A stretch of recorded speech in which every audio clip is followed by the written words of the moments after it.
Chào mọi người, chúng ta sẽ đi vào buổi 1 của bộ môn sức bền vật liệu 1 và mình là Lanh Bảo. Buổi 1 ta sẽ học về vẽ biểu đồ nội lực. Đó. Trước tiên muốn vẽ được biểu đồ nội lực ta phải tìm hiểu về các cái dạng liên kết đã. Ở đây sẽ có 3 dạng liên kết. Thứ nhất là về khối cố định. Ta quan sát ở đây. Đó. Thì đây được gọi là khối cố định. Đó. Tức là hình tam giác này, có một hình tròn đây này và phần dưới này thì nối với đất này. Đó. Đây là cái thanh, một thanh. Thì khối cố định này sẽ hạn chế hai bậc tự do, tức là sẽ hạn chế hai cái phương di chuyển. Đó. Một là phương thẳng đứng, hai là phương nằm ngang. Còn về chiều ta không biết nha, thể biết phương thôi. Có thể là nó sẽ hạn chế cái mũi tên này sẽ hướng dưới. Đó. Cái mũi tên này có thể hướng sang bên trái. Đó. Ta không biết, chỉ biết là phương ngang thôi và phương thẳng đứng thôi. Ở đây thì cái gối này sẽ hạn chế hai bậc tự do, tức là cái thanh này không thể là chuyển động mà lên trên hoặc sang ngang được. Vì thế nên sẽ có hai cái phản lực liên kết được tạo ra, sinh ra. Đó. Tác dụng của thanh này. Thứ hai là gối di động. Gối di động quan sát ở đây. Đó. Ở đây nó sẽ hạn chế một bậc tự do theo phương thẳng đứng. Đó. Tức là thanh này sẽ không chuyển động theo phương thẳng đứng được. Vì thế là nó sẽ phát sinh ra một cái phần liên kết đây. Ta chỉ biết phương thẳng đứng thôi, còn chiều hướng lên trên hoặc hướng dưới ta không biết. Ta có thể giả sử nó để làm bài. Về ngàm thì sao?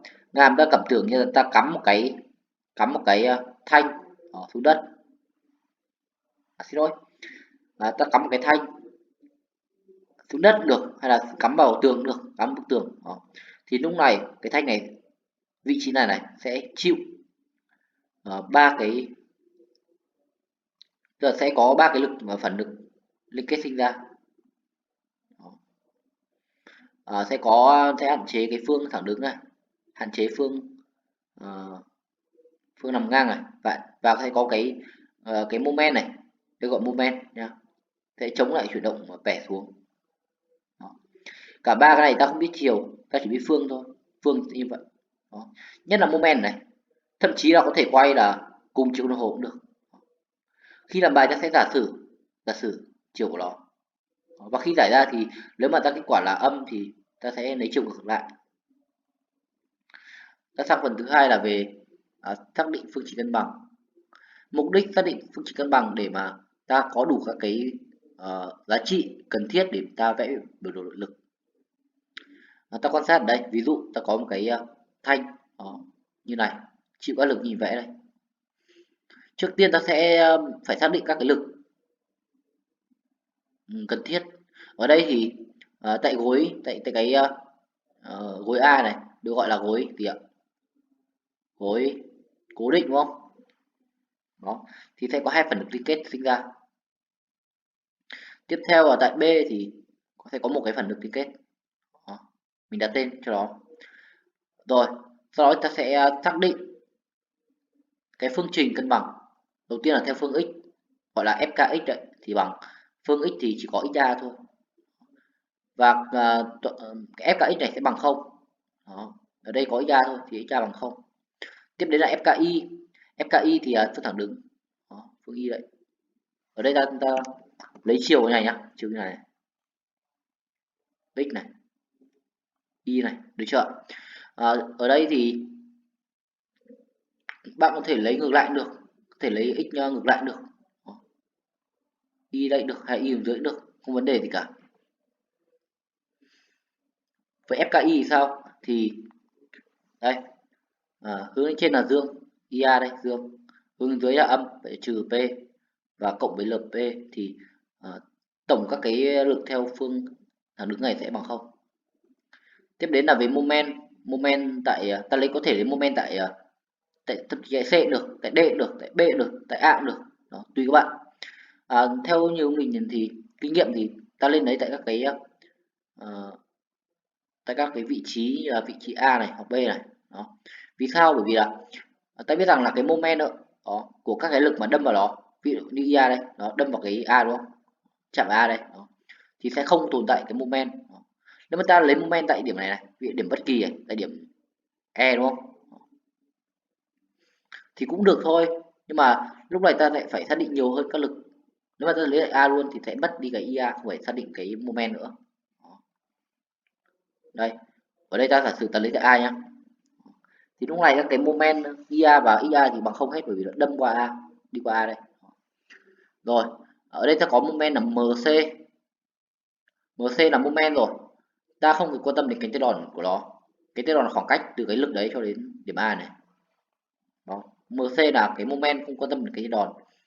Ở đây ta quy ước là moment ngược chiều đồng hồ thì mang dấu dương, ở đây là cùng chiều mang dấu âm. Đó.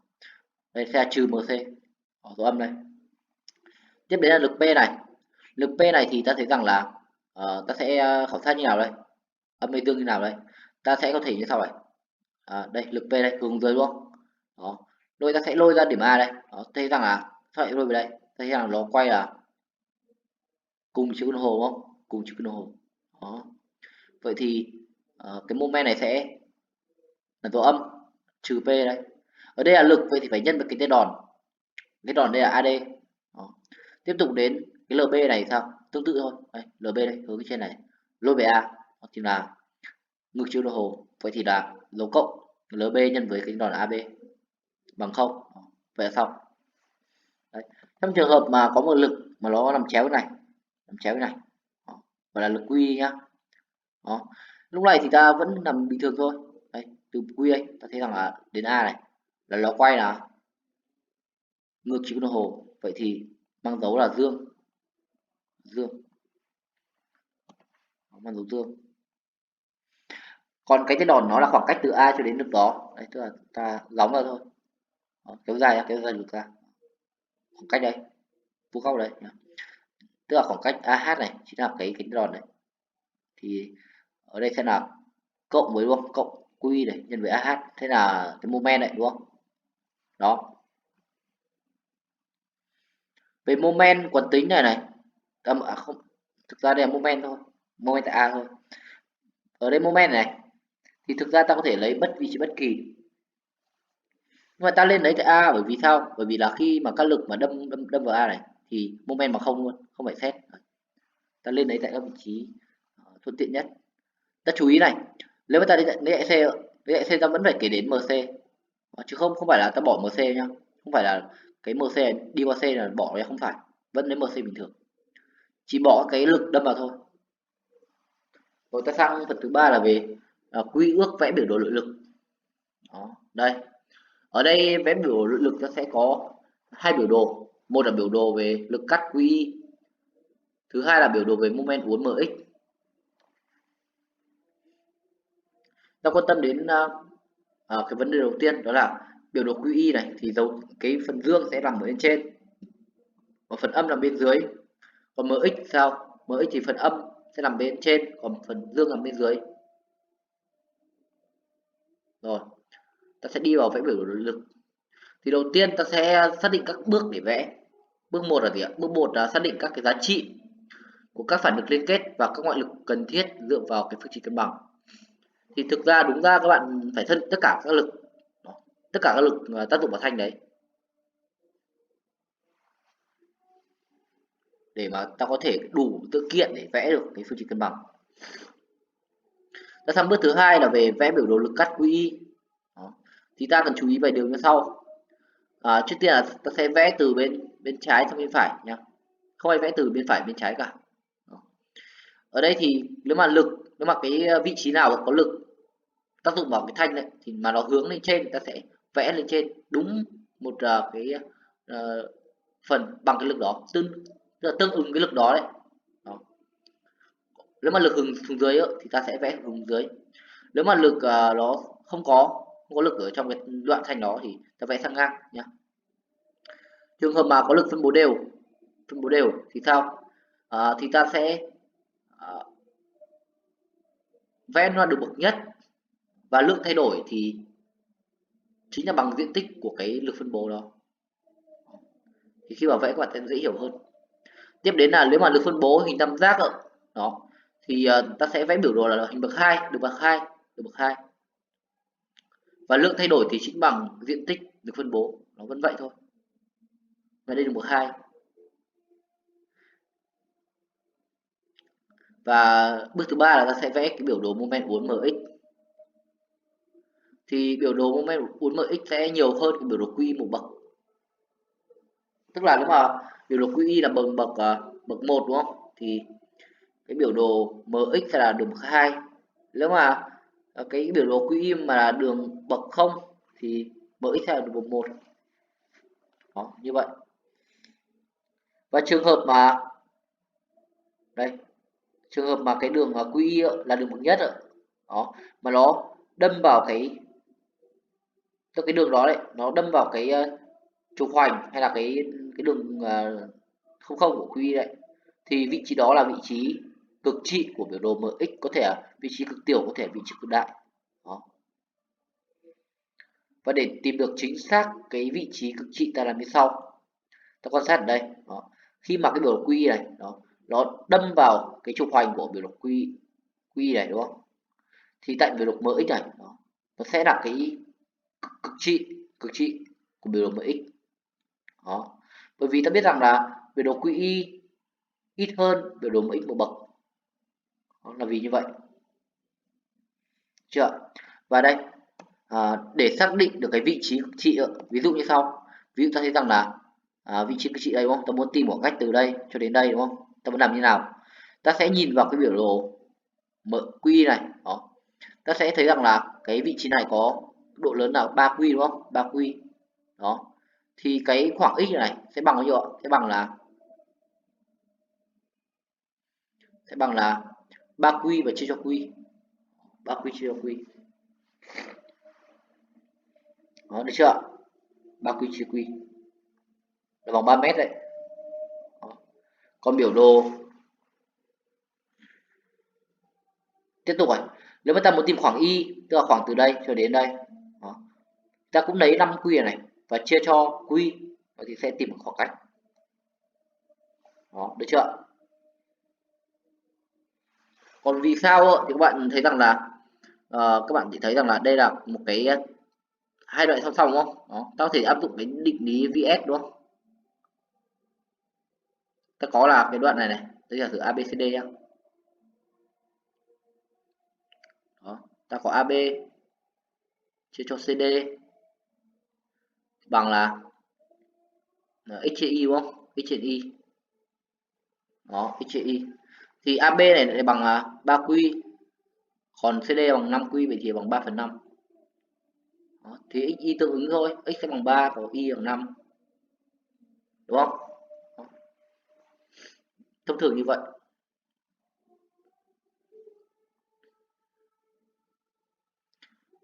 Rồi, lấy tương ứng thôi. Còn trường hợp mà các bạn thấy rằng là cái này nó có thể là gì ạ? Có thể là 6 hoặc 6 và 10. 6 và 10. Thì các bạn có thể xem cả cái khoảng này, bằng bao nhiêu? Cả khoảng bao nhiêu? Và thông thường thì như vậy, thông thường thì sẽ như này. Nếu mà người ta cho cả cái đoạn này là 16 đi đó thì nó sẽ không phải như này nữa, mà đây là 6 và 10. Ta sẽ tư duy phần này. Và hầu như là sẽ nằm đơn giản này thôi. Nó đơn giản thôi, đó là chỉ cần lấy cái phần này và chia cho Q là được. Sẽ tìm khoảng x, phần này chia cho Q sẽ tìm khoảng y.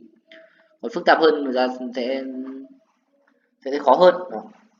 Nếu như mà cái khoảng này mà nó không phải bằng là 8 đúng không? Không phải bằng 8 mà 16 đi. Đó. Thì ta biết rằng là cái khoảng này nó gấp đôi lên là 6. Ta sẽ dựa vào định lý chính xác là định lý gì ạ? Định lý VS đúng không? Hay Talet nhỉ? Đó. Định lý gì cấp lớp 9 đấy. Như VS đấy. Hay Talet. Mình nhớ như vậy. Đó, thì có như vậy. Ta có thể tìm được XY. Ta chú ý nhá là ta lên đính chính chút này là ta lên cộng hai này vào nữa để xem nó bằng với khoảng này không. Nếu mà đúng bằng thì chắc đúng rồi. Nếu mà không bằng thì ta sẽ có thể lấy tỷ lệ là nhân 2 lên nó xem bằng không. Rồi, tiếp tục này. Ta có là chiều cong của biểu đồ MX thì sẽ hướng lấy các mũi tên được phân bố đều với MX bậc 2 nhá, chú ý. Tiếp theo, biểu đồ MX nó sẽ vẽ dựa trên diện tích của biểu đồ QI và cái moment tác dụng liên thanh. Đó, biểu đồ MX vẽ dựa trên diện tích biểu đồ QI và moment tác dụng hình thành. Được chưa? Vì sao lại là moment tác dụng hình thành? Bởi vì là nếu mà moment mà quay cùng chiều kim đồng hồ thì cái biểu đồ mx sẽ hướng dẫn khoảng là bằng moment đó. Còn trường hợp mà cái moment quay ngược chiều đồng hồ thì ngược lại. Đó. Tức là cùng chiều đồng hồ loại thì cộng thêm giá trị moment nữa. Còn mà ngược chiều đồng hồ thì trừ đi giá trị moment. Ta chú ý một điều, đó là cái biểu đồ mx này thì nó sẽ liên quan đến cái moment nữa. Còn biểu đồ QI thì ta không quan tâm đến moment, ta chỉ quan tâm các lực hướng lên hướng xuống thôi, moment không quan tâm. Đó, được chưa? Ta sẽ đi vào một bài tập ví dụ, ta quan sát ở đây. Ở đây thì mình đã xác định tất cả các lực vào đây rồi, các lực tác dụng ở đây rồi. Đó. Thực tế thì người ta sẽ không cho cái XA, IA đâu, người ta sẽ bắt ta phải xác định vào. Đó. Người ta sẽ không cho LE đâu, người ta bắt phải xác định vào. Ngoài ra thì các lực P, các ngoại lực P này, đó, thì người ta sẽ cho sẵn thôi. Moment MC này cũng vậy, người ta cho sẵn, và cái được phân bố Q đây người ta cũng cho sẵn nhá. Thì đầu tiên muốn vẽ biểu đồ moment và lực cắt, tức là biểu đồ QI và MX ấy, cho cái hệ này thì ta phải xác định các cái lực cần thiết đã. Lực cần thiết tức là lực IA này, đó, XA nếu có, và LE này. Đó, chúng ta làm như sau. Đầu tiên này, người ta sẽ có vị trí cân bằng. Đó. Ở đây ta cho các lực phân bố này tạo thành một lực duy nhất là Q. Đó. Với Q này thì bằng gì ạ? Bằng 3A này. Đó, nhân với cái giá trị của một lực phân bố. Đây, bạn nhìn này. Đó. Ở đây có rất nhiều lực phân bố này. Thì mỗi cái lực này đều có giá trị bảo Q. Ta sẽ nhân tất cả lực phân bố này với cái khoảng là 3A này thì sẽ được một cái lực duy nhất. Lực Q này sẽ đặt tại tâm của cái phần DAE này. Tức là tại tâm của cái mặt tiếp xúc này. Từ đây, đúng không? Trong trường hợp mà cái lực phân bố là hình tam giác thì sao? Đó, tam giác này thì cái điểm đặt của cái lực tổng hợp thì là Q ở đây nhá, là Q ở đây. Đó. Q này thì khoảng cách nó sẽ bằng là viết 3 đúng không? Viết 3 nó sẽ là khoảng cách viết đây đây nó sẽ bằng là 1/3 của cái 3 này nhá. Đó. Khoảng cách từ đây thì là 2/3 của 3 nhá. Được chưa? Và cái lực Q này đó, thì giá trị của nó sẽ bằng gì ạ? Sẽ bằng 2/3 của lực Q nhỏ. Đó, đây là trường hợp mà cái lực phân bố này nó là hình tam giác, còn hình chữ nhật thì là bình thường thôi, nó sẽ ở Q sẽ đạt ở chính tâm này. Đó. Ta chú ý là việc tổng hợp tất cả cái lực phân bố tại đây thành một thứ duy nhất này chỉ áp dụng cho cái việc viết phương trình cân bằng thôi. Có trong phần vẽ biểu đồ ta sẽ để nguyên nhá, ta không tổng hợp lại. Rồi, đầu tiên là về phương trình cân bằng. FKX đã thì bằng XA bằng 0.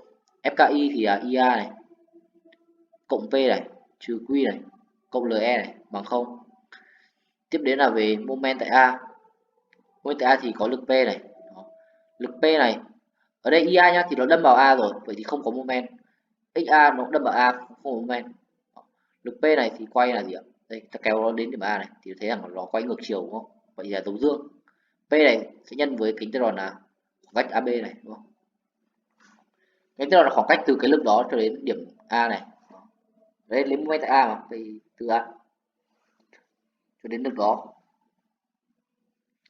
Tiếp đến là cái moment MC này, nó quay là cùng chiều đồng hồ, vậy thì moment nó sẽ là âm đúng không? Rồi âm quy ước như vậy rồi, cùng chiều là âm còn ngược chiều là dương.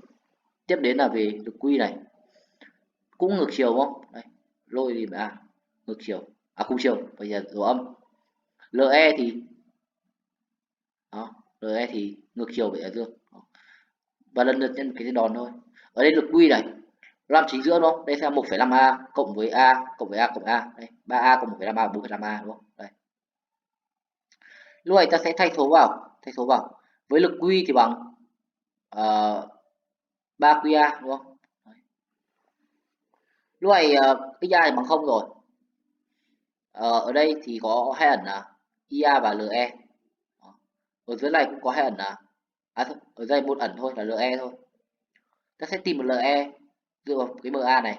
Sau đó thì ta sẽ tìm được cái IA thay LE đây. Tìm IA. Ta thấy rằng IA nó âm, vậy thì cái chiều của nó không phải hướng trên nữa mà là hướng dưới. Hướng dưới này. Lúc này hướng dưới giá trị nó sẽ lại dương. Chú ý nhá. Lại là dương nhá. Rồi, bây giờ thì ta làm bình thường, ta sẽ để lại cái được phân bố ban đầu nhá. Chưa về tổng hợp lại thì nó sẽ thành sai ở trong bài này. Ta sẽ để lại nguyên này. Đầu tiên là vẽ QI. Ở đây có IA hướng dưới. Ta biết rằng là lực hướng dưới sẽ đi xuống một khoảng nó tương ứng đúng không? Đấy, đi xuống khoảng 1,5 QA. Ở đây không có lực đi ngang, đi lên 2,5. Đó. Moment ta không quan tâm bởi vì là trong cái QI này không quan tâm moment, chỉ quan tâm đến lực thôi. Đó. Nó sẽ đi ngang cho đến điểm D đúng không? Tiếp đến là về đường phân bố này, nó sẽ là đường bậc nhất. Đường bậc nhất ở đây thì nó sẽ thay đổi một khoảng là bằng bao nhiêu ạ? Bằng cái diện tích của lực phân bố này. Diện tích lực phân bố này sẽ là 3QA đúng không? 3QA. Đó. Ở đây là chính xác nhá. Các bạn nhìn này, cái lực này nó hướng dưới đúng không? Nó sẽ đi xuống một khoảng là 3QA. Đúng không? Đó. Ở đây là QA đúng không? Đây QA. Vậy thì sẽ là QA này. Và trừ đi 3QA thì sẽ là 2QA. Vậy thì khoảng ở đây sẽ là 2QA. Ở đây nó thay đổi một khoảng tức là đường bậc nhất đấy. Đường bậc nhất này nhá. Chú ý. Đó, không phải là xét đường ngang đâu, đi xuống đi lên đâu, mà là xét theo đường bậc nhất. Bởi vì là mọi cái vị trí này đều có cái lực tác dụng cả. Đó. Ở đây chỉ có duy nhất một lực thôi. Đây là mọi lực nó sẽ tạo thành bậc nhất. Và khoảng này là 2QA. Ta hiểu đây là cái lực âm. Ta biết rằng là phần trên là dương, phần dưới là âm. Ta sẽ gạch vào. Đó. Ta chú ý nhá là ở đây thì mình không để âm dương, nhưng mà các bạn nên phải ký hiệu âm dương vào nhá, không bị trừ điểm đấy. Đó. Phần trên này ta ký hiệu dương như này, phần dưới này âm như này, âm như này nhá. Được chưa? Đó. Ta hiểu như vậy, phần dưới là âm. Bởi vì quy ước như vậy rồi. Tiếp đến là ta sẽ vẽ cái ở đây có thể xác định được cái khoảng này là bằng A đúng không? Bằng A. Đó. Vì sao? Bởi vì đây rằng là cái lực này ở đây này, đó, bằng ở đây, bằng QA. Chỉ cần lấy cái phần này nó chia cho Q là sẽ tìm khoảng này thôi. Là khoảng A đây. Đó. Thực ra thì cũng không cần kiểm chứng đâu. Mà nếu mà muốn kiểm chứng cũng được. Các bạn sẽ thể thấy rằng là ở đây là 2QA đúng không? Thì khoảng này sẽ là 2QA chia cho Q đúng không? Bằng 2A. 2A cộng với A thì bằng 3A rồi. Đó. Vậy không có gì sai cả. Trong trường hợp mà ở đây bằng 6A thì sao? Bằng 6A. Đó. 6A đi. Thì này nó là A đúng không? Khoảng này nếu mà tính bằng 2QA chia cho Q thì bằng 2A đúng không? Đó. Thế rằng cộng vào thì nó không bằng 6A đúng không? Đó. Vậy ta sẽ tiếp tục là ta sẽ nhân 2 lên một cái, đây là 2, đây là 4. Đó, thì đúng thôi. Nếu mà muốn chính xác hơn ta có thể áp dụng cái VS. Chính xác là định Talet nhé. Định Talet trong cái tam giác này. Cái tam giác này đó. Thì sẽ có là cái đáy này chia cho đáy này và đáy này chia đáy này. Đồng thời là ta có giải hệ đấy, ta sẽ giải được cái chính xác thôi. Mà hầu như là không cần đến như vậy đâu. Là bình thường ra rồi. Ta tiếp tục bước 3 là vẽ cái MX. Cái MX đó. Mình sẽ tẩy các cái phần ngoài đi, mình ngoặc đi cho đỡ rối. Đầu tiên vẽ biểu đồ MX vẽ nào? Đó. Thì đây, ta biết rằng là biểu đồ MX sẽ vẽ dựa trên cái diện tích của biểu đồ QI. Và ban đầu ở đây sẽ vẽ từ cái không này, từ không này. Tức là khi mà nó đi thì nó sẽ đi từ không và đi về không ở đây. Nhưng mà nếu như mà ở đây ở A này nó có moment, ví dụ như moment quay ngược chiều thì nó sẽ vẽ không phải từ không nữa mà vẽ từ ở đây, vẽ từ đây vẽ ra nhá. Có thể vẽ xuống này hoặc là vẽ gì đó, được chưa? Ở đây không có moment, ta quan sát này, ở hai cái đầu này không có moment gì cả. Vậy thì ta sẽ vẽ bắt đầu từ không tới đây, vẽ từ trái sang phải. Ta biết rằng cái lượng thay đổi thì chỉ bằng cái diện tích này đúng không, và cái mx này sẽ nhiều hơn biểu đồ q một bậc. Ở đây thì là bậc không, vậy thì đây sẽ bậc 1. Sẽ tính cái lượng thay đổi này là bằng diện tích đấy, nó có là 1,5 này QA đúng không, nhân A nữa là 1,5 QA bình, 1,5 QA bình. Ở đây là ta hiểu nó là dấu âm đúng không, ở dấu âm nó ở dưới này mà, dấu âm tức là âm 1,5 QA bình. Đó. Vậy thì ta sẽ vẽ thôi. Ở đây mx là quy ước là cái phần trên là âm, đấy ta vẽ, đấy chia khoảng này chia 1,5 QA bình. Đó. Tiếp đến ta vẽ từ đây này.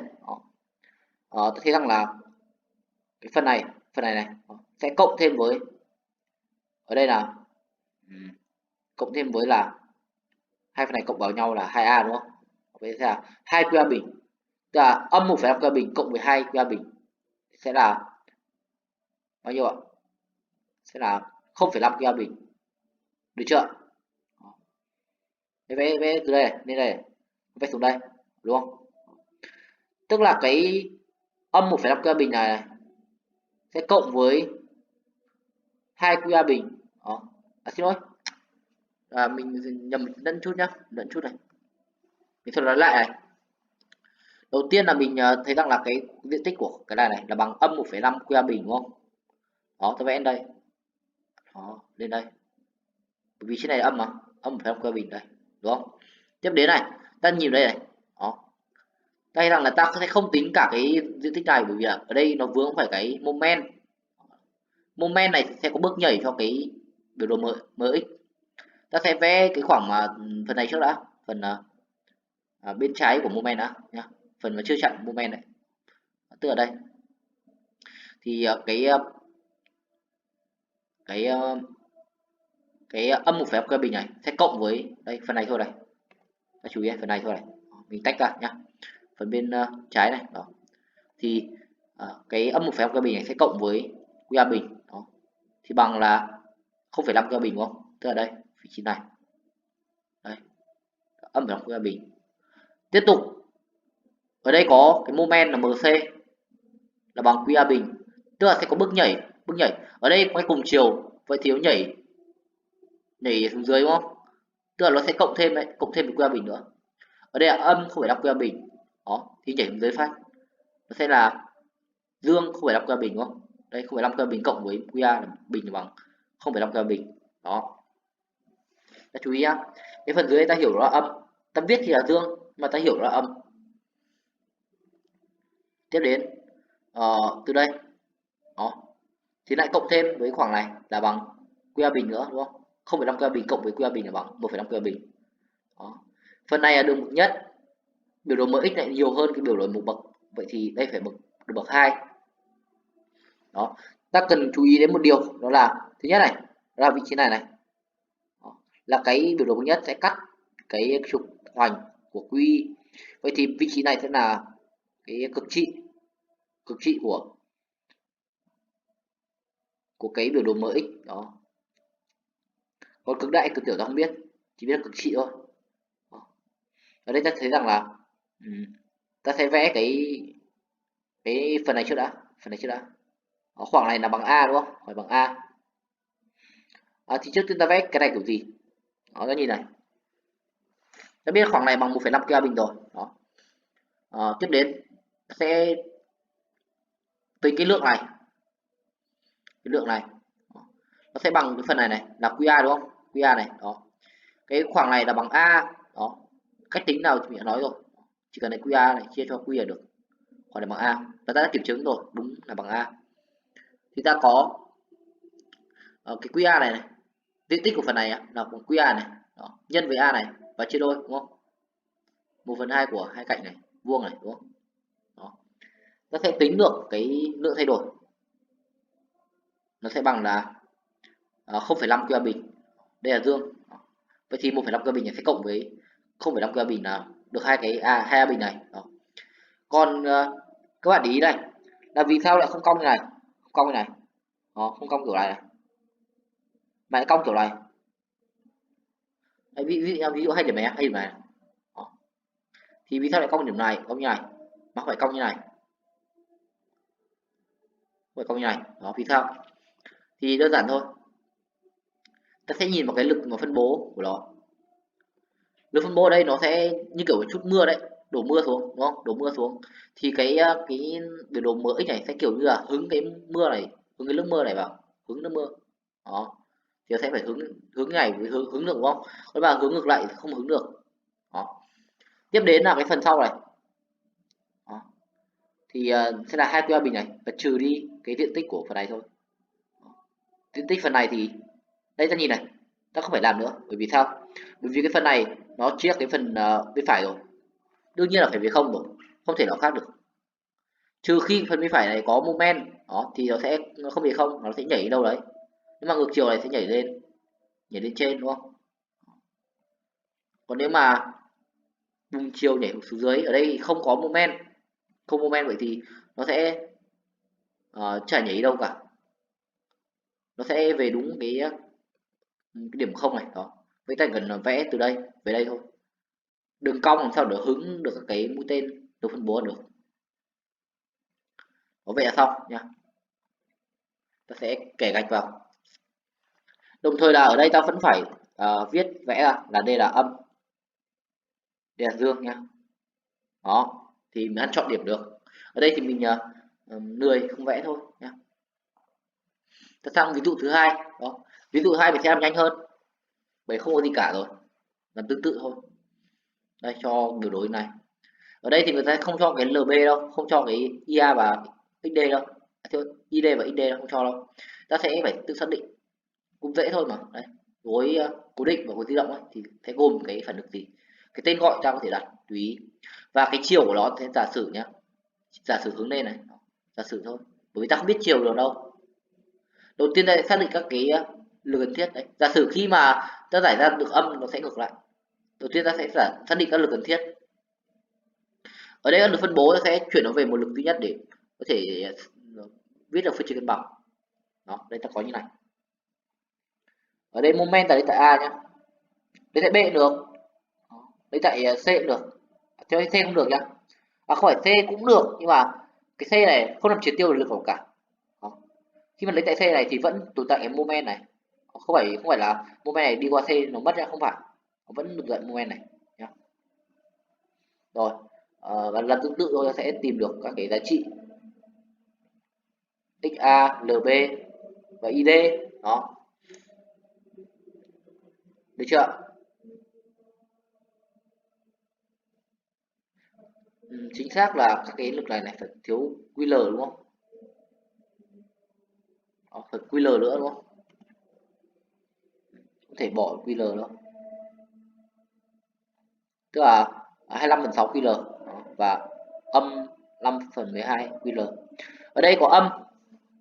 Ta chú ý này, cái âm này này, ta hiểu rằng gì? Ta hiểu rằng là cái chiều của nó sẽ ngược lại. ID này sẽ ngược lại, hướng dưới như này. Ta trả lại nó cái được phân bố nha, để có thể vẽ được cái này chính xác nhất. Còn nếu mà ta để nguyên thì vẽ cái quy sẽ dễ sai. Rồi ta sẽ đi vào vẽ quy. Đầu tiên ta vẽ từ bên trái ra bên phải. Đầu tiên là hướng dưới đây. Đó, hướng dưới đã. Đó, là 0,5 QL. Tiếp đến là lực phân bố. Không, lực phân bố là khoảng này đúng không? Khoảng này là ta xét, không phải ta xét cả cái này nhá, ta xét đến đến điểm B thôi, bởi vì B có lực hướng lên này. Đó, ta xét lực phân bố đến điểm B thôi. Ở đây thì nó sẽ là 0,5 QL này. Lực phân bố cũng hướng dưới đúng không? Vậy sẽ là 0,5 QL này, tức là âm 0,5 QL đấy. Và trừ đi cái khoảng này là bằng QL đúng không? Đó, vậy bằng 1,5 QL. 1,5 QL đây. Tiếp theo là cái lực này hướng lên trên. Hướng lên trên. Cái LB này là 25/6 QN. Thì cái âm 1,5 QL sẽ cộng với 25/6 QL sẽ tạo ra 29/12 QL. Hướng trên này, được chưa? Tiếp tục là lực phân bố đều đây. Đó. Thì nó sẽ trừ đi đúng không? 29/12 QL này sẽ trừ đi 2L nhân với Q. sẽ tạo ra là đây phần này. Ở đây thì cái moment trong quan tâm bỏ đi, ở đây không có lực phân bố, vậy thì nó sẽ là bằng bằng không. Tức là cái phần này sẽ vẽ ngang ra và vẽ xuống dưới. Đó, ta lên kiểm chứng là cái phần này nó có đúng bằng 5/12 không. Đó, đúng bằng 5/12 không. Vì sao lại có thể kiểm chứng như vậy? Vì là ta biết rằng cái ID ta được tìm được bằng 5/12 QL mà, đúng không? Đó. Nếu mà ta tính ở đây mà không bằng 5/12 QL thì là sai rồi. Đó, được chưa? Rồi, ta sẽ xong phần này rồi. Ở đây mình không gạch nữa bởi vì nó khá là mất thời gian nhá. Đây mình nói lại này. Đầu tiên đi xuống đúng không? Đi xuống này. Đó. Tiếp theo là ở đây có các lực phân bố này. Nếu phân bố hướng dưới vậy thì đi xuống tiếp này. Đó.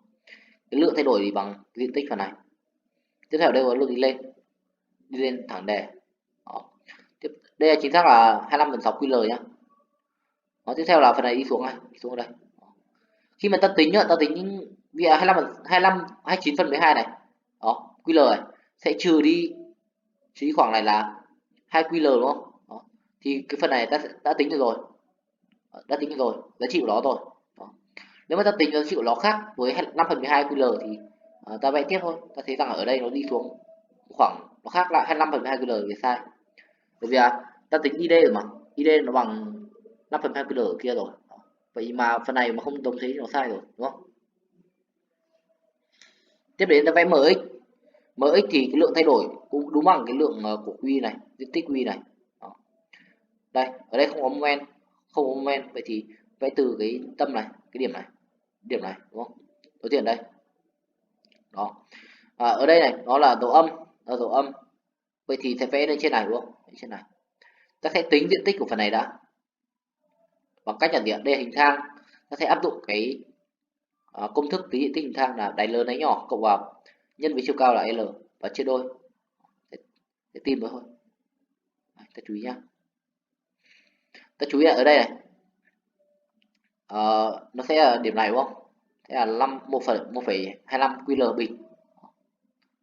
Cho diện tích phần này đấy là bằng 1,25 QL bình. Ở đây là bậc nhất, vậy thì đây bậc 2. Đó. Ở đây ta chú ý này, vì sao lại phải cong như này mà không phải cong như này? Bởi vì là nó phải hứng đến các mũi tên này. Đó, như kiểu mưa đấy thì phải hứng đấy, thì phải hứng kiểu này đúng không? Đó. Thì đây là 1,25 QL. Tiếp đến phần này, ta cũng tính diện tích, Đó. Phần này là phần dương rồi, sẽ cộng thêm thì mình phải lên đây rồi, đúng không? Đó. Và cái đường cong nó cũng phải hứng cái mũi tên này. Ở đây. Ở đây có moment đúng không? Nó sẽ quay ngược chiều vậy sẽ nhảy trên này. Tức là trừ đi moment này đúng không? Nhảy trên này. Đó. Và ở đây thì có diện tích này đúng không? Ta sẽ cộng thêm với diện tích này là 5/12 QL bình. Đó. Cộng thêm vào. Thì đương nhiên rồi, nếu mà các bạn tính nhá, mà 5/2 QL bình nó không đi về không thì đương nhiên là sai rồi, nó phải đi về không nhá. Ta sang ví dụ thứ ba, ở đây mình sẽ nói nhanh thôi. Đầu tiên vẫn là xác định các cái lực cần thiết nhá. Lực cần thiết là cái IA này, XA này, LB này, đó. Rồi, ở đây thì ta cũng làm bình thường như vậy. Ta chú ý ở đây này, nào, QA sẽ bằng là 19/6 QA đúng không? Đây mình thiếu QA đúng không? Đó. Rồi. Ở đây thì ta tính mọi thứ đều ra giống dương hết, vậy thì chiều là đúng. Rồi, ta tiếp tục vào vẽ QI. Đó. Thì ta chỉ cần quan tâm đến lực thôi. Ở đây moment ta không quan tâm. Đó. Và ở đây thì ở phần trước thì nó ta tổng hợp lại thành một cái lực Q đúng không? Nó để tính cái phương trình cân bằng lực. Nhưng mà ở cái phần vẽ biểu đồ này ta sẽ không không biến đổi nó về lực tổng hợp Q nữa, mà ta sẽ để nguyên thành lực phân bố đều. Đó. Nếu mà ta để thành một lực Q đó, thì ta phải để ý, ta sẽ phải không không cần quan tâm đến cái lực đó. Tức là ta sẽ không phải là ta đi xuống đâu, đi xuống một đoạn là bằng Q đâu, không phải. Đó. Vì thế nên tốt nhất là chúng ta để lại nó thành lực phân bố đều này để dễ dễ làm và đỡ nhầm lẫn nhá. Rồi, đầu tiên ở vị trí A này thì cái IA hướng lên trên này là đúng rồi đúng không? IA sẽ hướng trên. Đây, giá trị của IA là bằng 19/6 QA nhé. Tiếp tục này, ta quan sát này, cả cái đoạn này là được phân bố đều. Ở đây là moment mà QI ta không cần quan tâm moment. Đó. Vậy thì ta chỉ cần quan tâm đến, ta sẽ quan tâm đến lượng thay đổi bao nhiêu. Đó, lượng thay đổi sẽ ở đây là cả khoảng này, sẽ xét cả khoảng này là khoảng AD này. Đó. Thì ta sẽ thấy rằng là ở đây là 19/6 không? Ở đây là đi xuống dưới, vậy là âm, vậy 9/6 sẽ trừ đi là cái diện tích của cái lực phân bố đều này, thế bằng là 4 QA đúng không? Đó, 19/6 trừ 4 QA sẽ là khoảng này, sẽ là khoảng này. Đó. Rồi, tiếp tục ta thấy rằng ở đây nó sẽ đi xuống tiếp một khoảng là QA nữa, đúng không? Và tiếp tục ở đây không có lực nào cả, phải đi sang ngang. Đó. Và đi xuống đây. Lúc này thì ta thấy rằng là ngay tại đây này, ngay tại đây ta có thể xác định được cái khoảng này bao nhiêu rồi, đúng không? Nếu mà ta thấy rằng là nó là bằng 11/6 QA, đó, ta sẽ thấy rằng là khi mà đến đây này nó in lên nữa, đúng không? Là vậy khoảng đi lên là 11/6 QA. Nếu như mà ta thấy rằng là cái khoảng đi lên này, đó, mà nó khác với cái LB này thì tức là ta đã làm sai rồi, ta sẽ xem xét lại.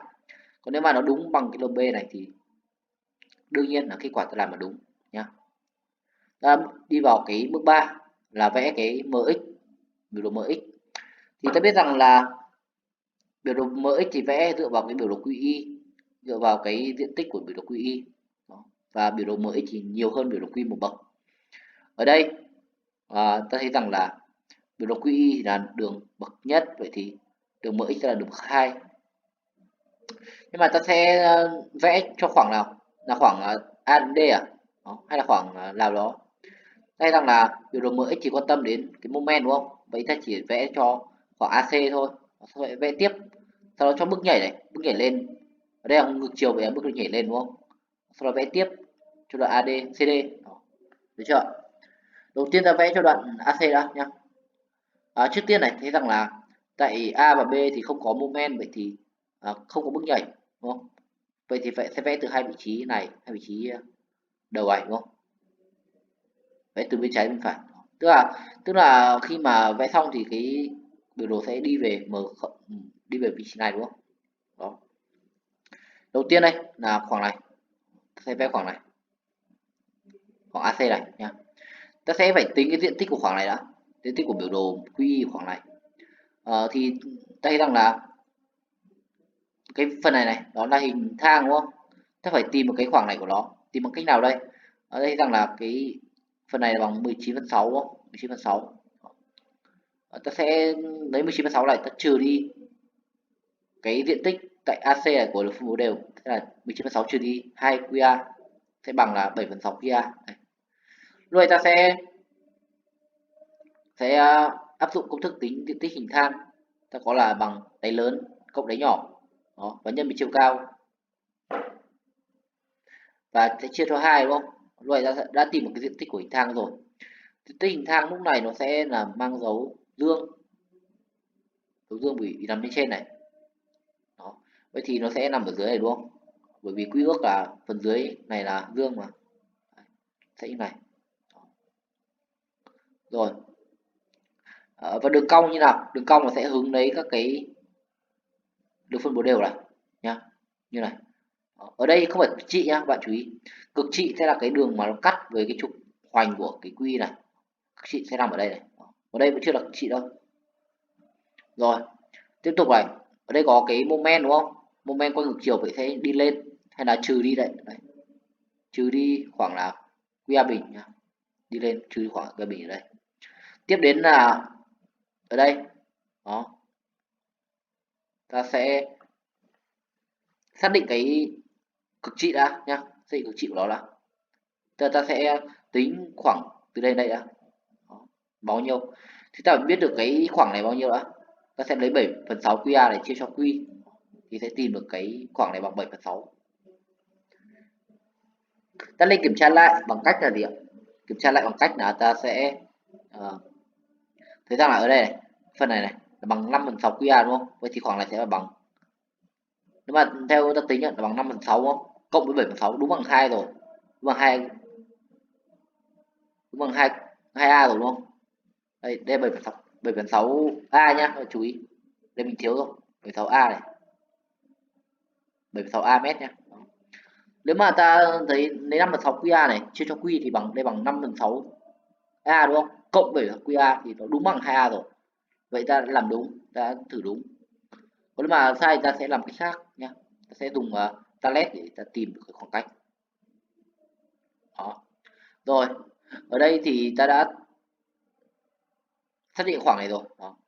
Ta sẽ tìm cái điểm cực trị của nó. Ở đây nó sẽ cộng thêm đúng không? Cộng thêm với khoảng này. Được thay đổi bằng cái diện tích khoảng này sẽ bằng 1/2 nhân với 7/6 QA nhân với 7/6 A đúng không? Đó. Đấy, sẽ tìm vào cái điểm cực trị ở đây. Và cái đường cong nó sẽ hướng lấy các cái lực quy. Đó, lực quy. Rồi, tiếp tục ta vẽ cái khoảng này. Khoảng này thì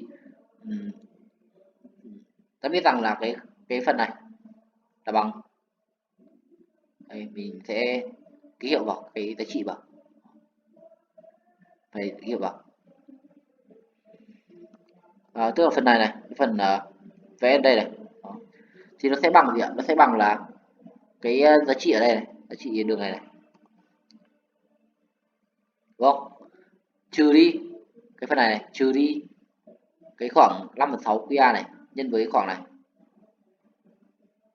Tức là diện tích của phần này đấy là bằng 5/6 A đúng không? Đó.